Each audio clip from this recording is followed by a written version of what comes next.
আসসালামু আলাইকুম viewers, welcome back to my channel. আজ আমি নিয়ে এসেছি summer special recipe mango chicken.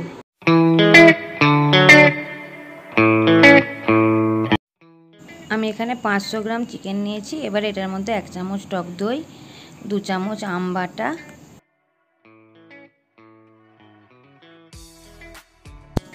ও 2 চামচ সরষের তেল দিয়ে ভালো করে মাখিয়ে নেব।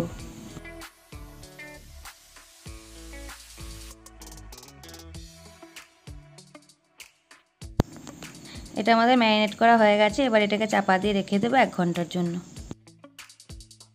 আমি গ্যাসে একটা কড়া চাপিয়ে দিয়েছি। এবার এটার মধ্যে কিছুটা সরষের তেল দিয়ে দেব। এবার তেলের মধ্যে 2টো শুকনো লঙ্কাকে দিয়ে একটু গরম করে নেব। এবারে এটার মধ্যে 2 চামচ পেঁয়াজ বাটা দিয়ে একটু ভালো করে ভেজে নেব।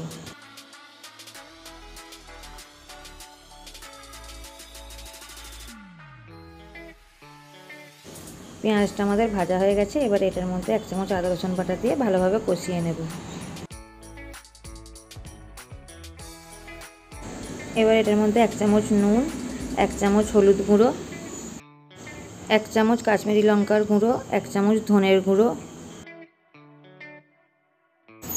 1 চামচ জিরে গুঁড়ো, অল্প করে জল দিয়ে মশলাটাকে ভালোভাবে কষিয়ে নেব।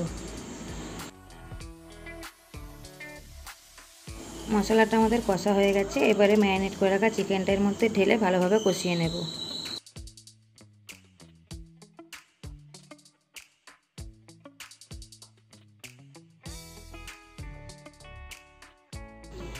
মাংসটা আমাদের কষানো হয়ে গেছে। এবারে একটা আমকে আমি এভাবে পিস করে কেটে রেখেছিলাম, সেটা এতে দিয়ে ভালোভাবে কষিয়ে নেব।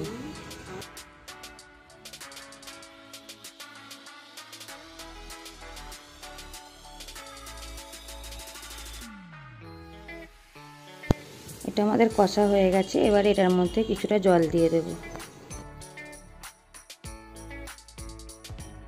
এরপর এটার মধ্যে 2 চামচ চিনি ও 3টে কাঁচা লঙ্কাকে কুচিয়ে দিয়ে দেব। 2 মিনিট একটু ঢাকা দিয়ে রান্না করে নেব। ঢাকাটা খুলে দেখে নেব মাংসটা সেদ্ধ হয়েছে কিনা। মাংসটা আমাদের সেদ্ধ হয়ে গেছে। এবারে আগে থেকে ভেজে গুঁড়িয়ে রাখা 5 ফোড়নের গুঁড়োটা এর মধ্যে ছড়িয়ে দেব।